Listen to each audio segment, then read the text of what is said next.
할렐루야. 자, 오늘 우리가 잠언서 마지막 시간을 맞이하면서 우리 루무엘 왕 어머니죠, 우리 현숙한 여인에 대해서 함께 말씀의 은혜를 받도록 하겠습니다. 자, 여러분, 오늘 10절 말씀을 보게 되면요, 누가 현숙한 여인을 찾아 얻겠느냐.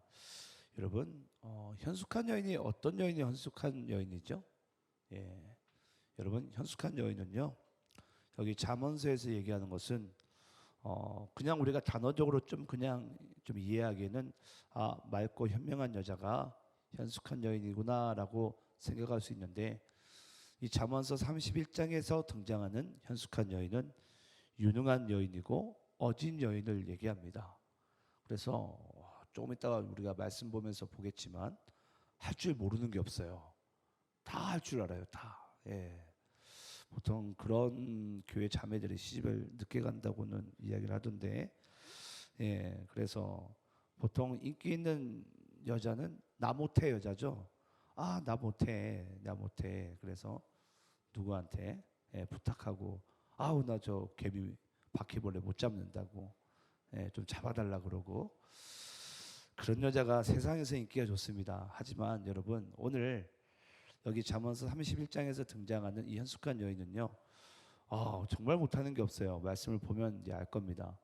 다 할 줄 알아요. 다 할 줄 아는데, 이제 그 지혜가 이제 하나님으로부터 임했다라는 것을, 단지 여러분, 이것은 그냥 어떠한 여성을 얘기하는 것이기보다는 우리 크리스찬 모두를 얘기합니다. 우리가 하나님의 지혜를 얻게 되면 우리 또한 그런 현숙한 인생의 삶을 하나님께서 살게 하신다라는 거예요.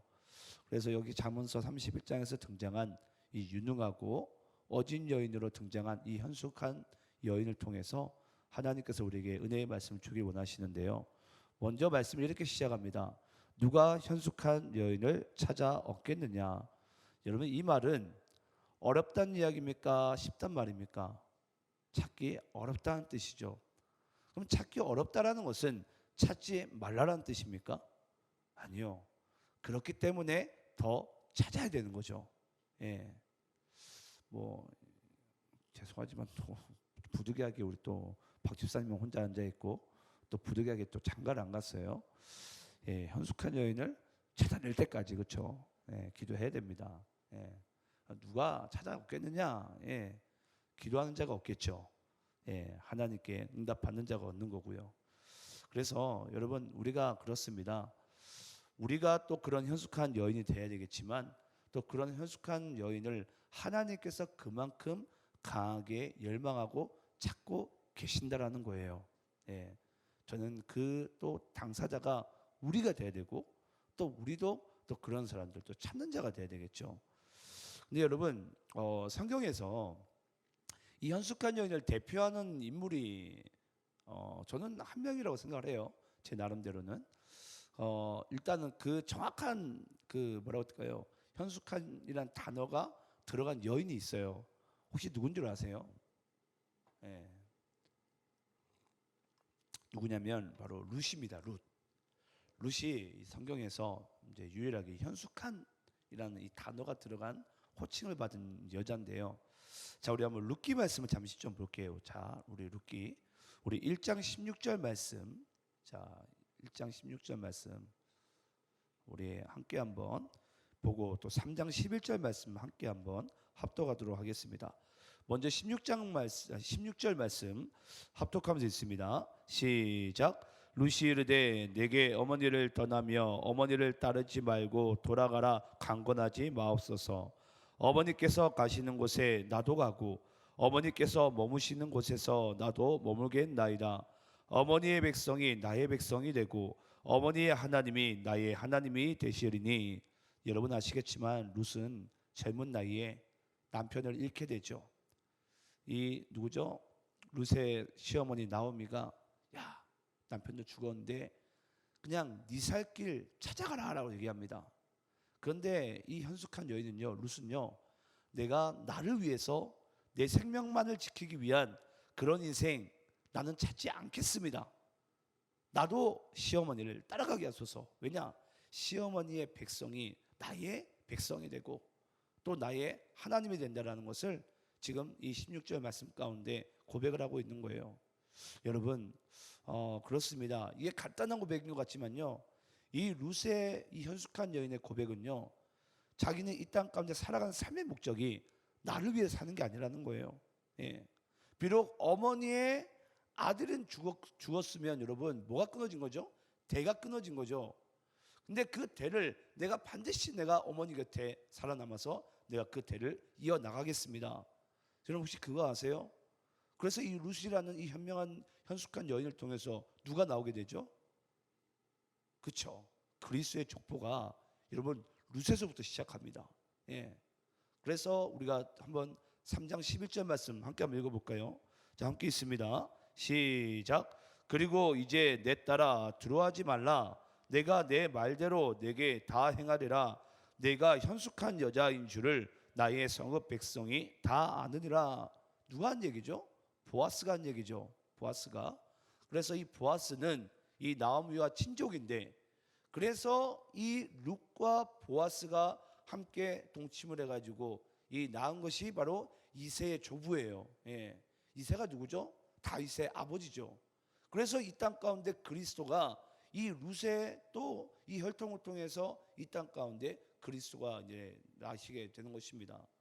저는 정말 이 현숙한 여자라는 이 호칭을 받은 이 룻을 여러분 자기는 어떤 일을 하고 있었는지, 또 그 작은 정말 강단이 결단이 정말 어떠한 결과를 낳을 줄 정말 아마 이 여인은 그걸 다 그리지 못했을 거예요. 하지만 그렇게 그 현숙한 여인으로서 하나님의 지혜를 가지고 그 믿음 가운데 살아감 가운데 이 땅 가운데 그리스도 오게 되신 거예요. 여러분 잊지 마시기 바랍니다. 나 한 사람의 지혜, 나 한 사람이 하나님께 지혜를 얻음이 믿음 가운데 살아가면요 이 세상을 능히 바꿀 수가 있습니다.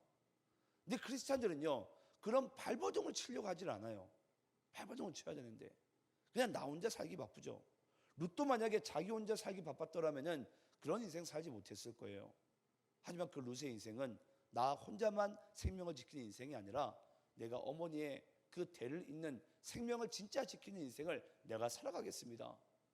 그 한 현숙한 여인의 결단이 결국은 그리스도가 이 땅 가운데 오시게 되고, 그 자손을 통해서 그리스도를 통해서 이 땅 가운데 많은 생명을 얻게 되는 거예요. 한 사람의 생명이 아니라 많은 생명을. 그래서 생명을 지키는 일 가운데 이 현숙한 여인이 어떠한 일을 여러분 지금 도구로서 쓰임받았는지를 우리가 자세히 볼 수 있는 그 눈이 열려야 됩니다. 그래서 여러분 우리 한 사람의 지혜를 얻는 것은요, 우리 한 사람의 예수를 아는 지혜를 얻는 것은 나 한 사람의 생명을 지키는 것이 아니라 이 땅에 많은 생명을 하나님께서 구원받기를 기뻐하신다는 그 사실 가운데 우리가 주님 앞에 살아가는 그 마음이 반드시 저는 필요한 줄로 믿습니다.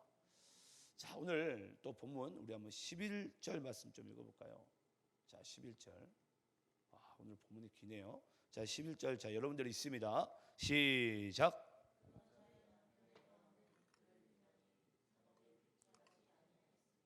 자, 그런 자의 남편의 마음은 그를 믿는데 산업이 핍절하지 않는데요. 여러분, 핍절이라는 단어가 어떤 뜻인 줄 아세요? 예. 이 핍절하지 않는다라는 것은 궁색하지 않는다. 궁색하지 않는다. 예. 그래서 이 현숙한 여인은 그 남편의 그 마음을 이제 평안하게 하니까 그 남편의 산업 또한 여러분 핍절하지 않습니다. 궁색하지 않습니다. 근데 우리가 이거 말씀을 보면은 그냥 단지 예를 들어서 경제적으로 뭔가 좀 나아지겠구나 그 정도로만 우리가 보기 쉬운 말씀인데요. 그런 게 아니라 결국은 신랑 되신 예수께서 이 땅 가운데 생명의 역사를 이루는 것에 있어서 가장 쓰임받는 도구가 바로 현숙한 여인인 바로 신부인 우리들이에요. 그래서 우리가 여러분 신랑 되신 예수님을 영광스럽게 기쁘게 하실 수 있는 거예요. 그러면 그 하나님의 그 생명의 그 산업이요, 역사가요, 우리를 통해서 계속해서 핍절되지 않고 계속 역사되어져 이어져 나가는 거예요. 근데 오늘날 그리스도의 신부라고 이야기하는 수많은 교회들이 과연 이런 남편을 신랑을 정말 기쁘게 하고 정말 영광스럽게 하는 그런 인생 우리가 살고 있냐고요. 대부분들이 여러분 그렇지 않습니까? 나의 요구와 나의 기도가 응답되기만을 바라지 정말 하나님의 나라가 이 땅 가운데 회복되어지고 정말 하나님께서 구원하기를 기뻐하시는 그 영혼이 돌아오기 원하는 진정한 하나님의 산업이, 그리스도의 산업이 이 땅 가운데 회복되기 원하는, 발전되기 원하는 그런 마음을 가진 저는 그리스도의 신부가 저는 그렇게 많은 것 같아 보이지는 않아요. 그러면 여러분 오늘날 교회가 병들지 않았을 것입니다. 예. 그래서 우리가 이 마음을 통해서도 단지 우리 가산의 어떠한 정말 풍족함이 아니라 정말 하나님의 나라의 이 풍성한 열매를 위해서 우리는 이런 현숙한 여인의 삶을 우리 또한 살아가야 되는 줄을 믿습니다. 12절 말씀입니다. 그런 자는 살아있는 동안에 그의 남편에게 선을 행하고 악을 행하지 아니하느니라. 그래서 오직 남편의 영광을 위해서, 기쁨을 위해서 살아가게 된다라고 이야기를 하고 있습니다. 자, 그리고 여러분 13절부터 18절까지가 이 현숙한 여인이 가지고 있는 삶의 지혜가 이제 등장을 하게 돼요. 정말 못하는 것이 없습니다. 한번 13절부터 18절까지 한번 쭉 교독하면서 읽어볼게요. 그는 양털과 삼을 구하여 부지런히 손으로 일하며 밤이 새기 전에 일어나서 자기 집안 사람들에게 음식을 나누어 주며 여종들에게 일을 정하여 맡기며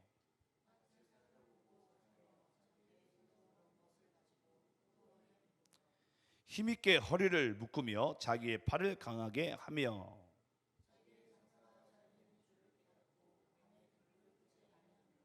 자, 여러분 이제 이런 여인을 우리가 삶의 지혜가 있는 여인이다. 예. 보니까 못하는 게 없어요.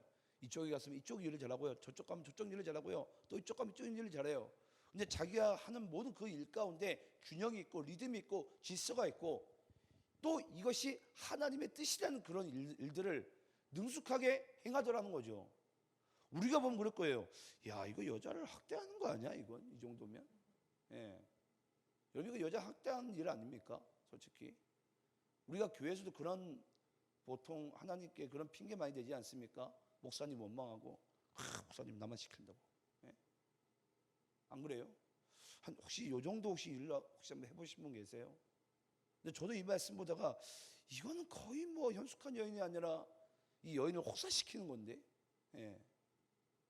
근데 이 모든 것들을 보니까 이 현숙한 여인은요, 그리스도 안에서 그 지혜를 얻으니까 많은 일을 하지만 그 많은 일 가운데도 질서가 아주 잡혀 있고요, 균형이 잡혀 있고요, 자기 혼자만 욕심도 아니고 자기 어떤 뭐라고 할까요, 자신의 삶 가운데 뭔가 내가 성과를 이루어내고자 하는 그런 마음도 아니고요, 모든 것이 균형이 잡혀 있어요. 그 밸런스가 무너지지 않아요. 그리고 그가 또 지치지도 않습니다. 그러니까 밤에 등불을 끄지 아니할 정도로. 그러면 그의 삶 가운데 여러분 분명히 무언가가 있는 거죠. 이게 바로 하나님으로부터 지혜를 얻은 자의 삶의 모습이고 자세예요. 여러분 이게 바로 저는 크리스찬의 진정한 삶이 된다고 저는 믿습니다. 우리가 우리의 힘을 가지고 일을 하면요, 힘이 들어요. 운동을 해보면 보통 그렇지 않습니까? 여러분 우리가 운동을 할 때, 일을 처음 시작할 때 가장 많이 듣는 이야기가 뭔 줄 아세요? 힘 빼라예요. 힘 빼라. 너 지금 힘들어갔다고. 그래서 우리가 뭔가 새로운 일을 시작하게 되고 뭔가 하려고 할 때는요, 내가 막 애를 써요. 그때 여러분 괜히 우리가 지치기만 하지 그게 뭔가 능숙하게 뭔가 이루어지지도 않습니다. 그래서 우리가 삶의 지혜 가운데 하나님의 지혜를 구해야 되고, 왜 우리가 주의 말씀으로 시작을 해야 되며 기도로부터 시작을 해야 되는지를 오늘 하나님께서 우리에게 말씀으로 지금 하고 계신 줄 저는 믿습니다. 그래서 단지 그냥 내가 열심히 한다고 잘 사는 게 아니에요. 뭔가 내가 좋은 성과를 얻어내는 게 잘 사는 게 아니라고요. 그게 자기의 정욕이면 여러분 그게 하나님과 무슨 상관이 있습니까? 근데 이 현숙한 여인은 자기를 위해서도 아니고 모두를 위해서이며 또 가정을 위해서고 가족을 위해서고 또 나라를 위해서고 또 하나님을 위해서는 정말 그런 마음 가운데 하나님의 지혜를 얻은 자의 그 삶이 지치지 않고 항상 힘이 있고 항상 독수리가 낙에 올라가듯 그 삶 가운데 주님의 놀라운 은혜가 저는 함께하게 된 줄을 믿습니다. 여러분 하나님 안에서 진정한 인간다운 삶이 여러분 어떤 삶인 줄 아십니까? 하나님 안에서 진정한 인간다운 삶. 여러분 하나님께서 우리 인간에게만 주신 것이 있어요. 그게 뭐냐면 창조의 능력과 생산적인 능력이에요. 이 창조의 능력과 생산적인 능력은요, 우리가 이 땅에 살아가면서 노동이라는 걸 통해서 그게 이루어집니다. 그러니까 여러분, 말도 안 되는 이런 것이 창조가 되는 거예요. 예, 노동을 통해서. 근데 이 모든 것들이 여러분 중요한 것은 뭐냐면 그 시발점이 하나님의 지혜로부터 시작이 돼야 돼요. 예. 그래야 그 어떠한 결과물이, 창조의 결과물이, 그 생산력으로 얻어낸 그 결과물이 하나님과 이제 연관이 되어집니다. 하나님께 또 기쁨이 됩니다. 근데 인간이 만약에 예를 들어서 인간이 가지고 있는 생산적인 능력과 창조적인 능력으로 만약에 바벨탑을 쌓아간다면은 여러분 그것을 도리어 하나님을 대적하는 것밖에 되지 않아요. 예. 그래서 여러분 우리가 하나님께 우리 인간에게만 이 생산적인 능력과 이 창조의 능력을 주셨는데 그 모든 것은 하나님의 지혜로 출발을 해야 된다. 그게 바로 현숙한 여인의 삶이라는 것을 하나님께서 우리에게 말씀하고 있습니다. 그리고 제가 오늘 13절부터 18절까지 말씀 보면서 한 가지를 저는 딱 떠올린 게 있어요. 그게 뭐냐면 여기 보니까 아주 거의 뭐라고 될까요? 노비일 정도로 정말 일을 많이 하고 있잖아요. 그런데 성경에서 등장한 모든 대부분 현숙한 여인 또는 이 믿음의 거장들의 그 와이프들 다 여러분 밖에서 그냥 뽀얗고 그냥 집안에 있는 여자들이 아니라 밖에서 다 검게 그을린 여자들이에요. 제가 대표로 한번 제가 이름을 말해볼까요? 여러분 사라가 그렇습니다. 아브라함의 이제 아내죠. 사라가 여러분 원래 직업이 뭐죠? 빵 굽는 여자예요. 빵 굽는 여자. 항상 여러분 밖에 나가고 일을 하는 여자예요. 그리고 또 이삭의 아내 이름이 뭐죠? 리브가죠. 리브가는 어떤 여자죠? 맨날 우물에 가가지고 우물 이거 기고요. 그 짐승들한테 그 물 떠주고 풀 먹이는 그런 검게 걸린 여자가 리브가예요. 또 얘기해 볼까요? 또 라헬. 야곱이 정말 사랑했던 여인이죠. 원래 그 삼촌 라반은 그 야곱에게 레아를 장가를 보내기 원했는데 끝까지 야곱은요 라헬이 좋다라는 거예요. 근데 그 라헬이 뭐 했던지 아는 줄 아십니까? 양치기예요. 양치기. 밖에서 항상 햇빛에 그을려가지고 그게 또 라헬이고요. 또 오늘 여기 우리 또 현숙한 여인으로 등장한 룻. 뭐 하는 여자죠? 이삭을 줍는 여자죠. 뭐 하기 위해서? 내 시어머니를 부양하기 위해서. 밖에 나가지고 그냥 이삭 줍다가 보아스 눈에 딱 띕니다. 너는 현숙한 여인이라고. 너 혼자만을 위해서 살지 않고 너는 너의 그 가정을 위해서 이 대를 위해서 넌 살아간 자이구나. 생명이 존귀한 줄 아는 자이구나. 그리고 또 등장한 또 인물이 또 누구죠? 그 우리가 아가스에 등장한 여인이죠. 솔로몬이 그토록 사랑한다라고 고백했던 그 술람미 여인이에요. 여러분 검게 그을린 거의 아프리카 피부의 그 여인을 가진 그 정도의 여인이 바로 이 술람미 여인이에요. 여러분 성경에 모든 등장한 현숙한 여인, 하나님께 칭찬받은 여인은요 뽀얗고 뭔가 얌전하고 이런 뭔가 여러분 그런 뭐라고 할까요? 양반집 그냥 규수 같은 그런 여인이 아니에요. 알고 보면 다 밖에서 검게 그을렸지만 자기의 삶 가운데 충실히 행하고 하나님의 지혜를 가지고 행했던 그런 자들이 여러분 칭찬을 받더라고요. 근데 제가 아까도 말씀드렸지만 교회에서 인기 있는 여자는 나무태 여자, 집에서도 인기 있는 여자는 나무태 여자. 아우 여보 이거 좀 해달라고. 그래야지 보통 뭐 시집 잘 간다고 그러더라고요. 근데 여러분 그게 하나님께 그렇게 아름다워 보이지는 않은 것 같습니다. 자, 우리 또 19절 20절 말씀 자 교독하면서 있습니다. 손으로 손뭉치를 들고 손가락으로 가락을 잡으며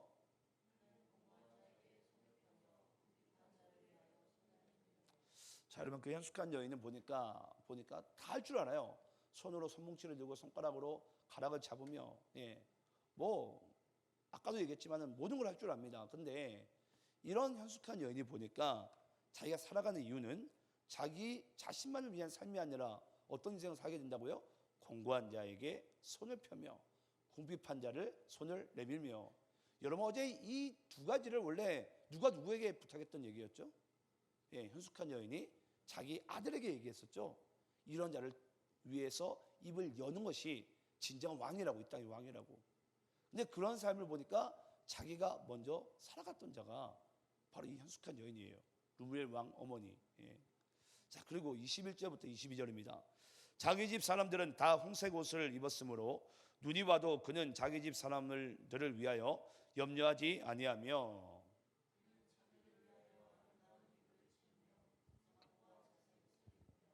예, 여기 보니까 자기 가정을 지키는 부분을 얘기해요. 여러분, 가장이 해야 될 역할이 뭐죠? 가장. 예. 현숙한 여인을 넘어서 가장이 해야 될 역할은 가정의 생명을 지키는 것입니다. 제가 그래서 제 남자들한테 그런 얘기를 많이 해요.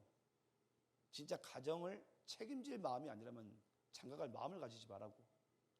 예, 자매들도 그런 남자랑은 절대 시집을 가면 안 됩니다. 가장이 가져야 될 첫 번째 원칙과 리더가 가져야 될 첫 번째 원칙은요, 책임감이에요. 내가 책임지지도 않을 거면 여러분, 내가 이러한 역할들을 하면 안 되죠. 근데 하나님께서 이 가장에게 허락하신 일은 이 가정의 생명을 지키는 거예요. 하나님께서 이상철 목사에게 이 도시안의 교회 목회를 맡기신 것은 제 목회가 아니에요. 생명을 지키는 일 가운데 하나님께서 저를 맡기신 거예요. 제 조식대로 여러분들이 원하는 바대로 제가 만약 목회를 한다면 그건 여러분 목회 빵점입니다. 목사는 여러분 하나님의 뜻을 가지고 이 목양을 할 때 생명을 지키는 일 가운데 목회를 해야 돼요. 여러분들의 그 욕구를, 그 패티적인 정말 요구를 제가 들어주는 그런 목사가 아니라 진짜 하나님께서 이들의 생명을 지키기 원하는 것을 할 줄 아는 것이 여러분 리더이고 가장이 해야 될 역할이에요. 그러면 오늘 여기 말씀 가운데도 보면 여러분 결국은 이 현숙한 여인은, 지혜로운 여인은 그 지혜를 가지고 뭐 한다라는 거예요? 생명을 지키는 일에 자기의 삶을 살아간다라는 거예요. 그러니까 여러분 여기 나오는 말씀처럼 자기 사람들이 다 홍색으로 옷을 입었어요. 눈이 와도 염려하지 않습니다. 왜냐? 그 생명을 지키고 있으니까. 그리고 나중에 22절에 보니까 또 자기 자신을 그렇게 또 지켜나갑니다. 예.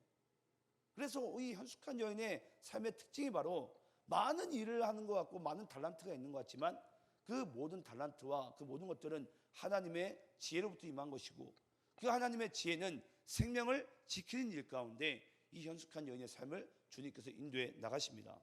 자, 그리고 23절 말씀 보게 되면요, 그의 남편은 그 땅의 장로들과 함께 성문에 앉으며 사람들의 인정을 받으며, 그래서 그의 남편이 뭐하게 되죠? 영광을 받게 되는 거예요.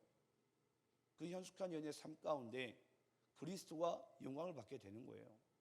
자, 그리고 24절부터 27절까지 또 교독하면서 읽겠습니다. 그는 배로 옷을 지어 팔며 띠를 만들어 상인들에게 맡기며 입을 열어 지혜를 베풀며 그의 혀로 인해 법을 말하며.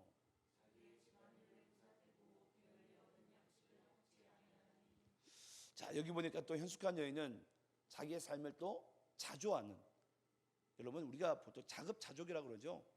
이 자급자족인데 그 자급자족은 여러분 자기의 능력으로 하는 자급자족이고 하나님 안에서 이거 자조하는 그 삶은 또 다릅니다. 자기 삶을 하나님 안에서 이제 지키며 살아갈 수 있는 사람이라는 거예요, 여러분.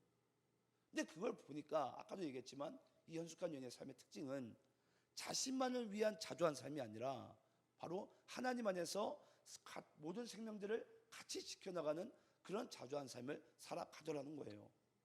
이게 여러분 삶의 중요한 자세예요. 중요한 자세. 근데 모르겠어요. 그리스도인들이 왜 오늘날 세상으로부터 개독교라는 이야기를 듣고 왜 교회들이 지금도 세상과 전혀 다름이 없는 그런 자신의 그 유익을 위해서, 이익을 위해서, 내 쾌락을 위해서 살아가는지. 여러분 그건 진정한 하나님께서 원하시는 그 자조한 삶이 아닙니다. 전 여러분들에게 그런 정말 현숙한 여인의 정말 그런 하나님 안에서의 내 이웃을 돌볼 줄 알고 공동체의 생명을 돌볼 줄 아는, 내 가정의 생명을 돌볼 줄 아는 그런 정말 자조하는 삶을 여러분들이 살아가시기를 간절히 축원합니다. 자, 28절부터 마지막 31절까지 교독하면서 있습니다. 그의 자식들은 일어나 감사하며 그의 남편은 칭찬하기를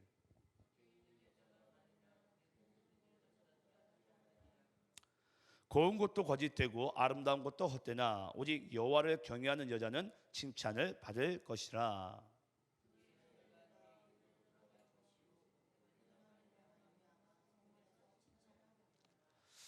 여러분 결국은 이 현숙한 여인의 마지막 삶을 보니까 다 칭찬을 받게 된대요. 28절부터 나오죠. 그의 남편은 칭찬하기를 또 덕행 여자가 많으나 그대는 모든 여자보다 뛰어나다 하느니라. 또 칭찬받게 되죠. 그리고 31절에 보니까 또 그 행한 일로 말미암아 성문에서 칭찬을 받으리라. 근데 여러분 이 현숙한 여인이 결국은 칭찬을 받게 되는데 그 하나님께 받은 지혜로 말미암아, 지혜로운 삶으로 말미암아.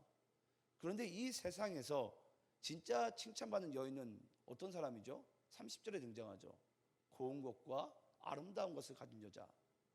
여러분 실제 이 세상에서 제가 어제도 그런 농담을 얘기했지만 착한 것이 이쁜 거고 이쁜 것이 착한 거라고. 예. 세상은 여러분 그래요. 곱고 아름다운 것이 영원하고 그 사람이 현숙하다고. 또 그 사람 얻기를 남자들이요 막 줄을 섭니다. 서로 다투기도 하고. 예. 근데 하나님께서 정말 칭찬한 여인은 어떤 여인이죠? 여기 정확하게 아주 짤막하게 나오죠. 여호와를 경외하는 여자. 그게 바로 여러분 현숙한 여인입니다. 현숙한 여인. 그게 오늘 그리스도 신부로 살아가는 우리 모두에게도 속한 이야기입니다. 오직 여호와를 경외할 줄 아는 여자. 항상 주의 전에 와서 때마다 주의 지혜를 구하고 또 그의 말씀이 이러한가 저러한가요 상고함으로 오늘도 그 말씀을 부여잡고 하루하루를 그 주님의 영광을 위해서 경외하는 마음 가운데 살아가는 그 여자가 여러분 그의 일생 가운데 하나님의 칭찬이 마르지가 않는 거예요. 근데 과연 이러한 삶을 우리는 그런 여자들을 현숙하게 바라보고 있는지 또 나는 그런 주의 신부로 살기를 원하는지 오늘 이 말씀을 우리가 함께 묵상하고 정말 이 말씀이 실제가 되는 그런 삶으로 살아가시기를 간절히 축원합니다. 자, 우리 잠언서가 이제 마쳤는데 우리 내일부터는 야고보서 강의 말씀은 제가 조금 더 이제 본문을 짧게 잡아서 이제 말씀을 나누도록 하겠습니다. 함께 기도하겠습니다.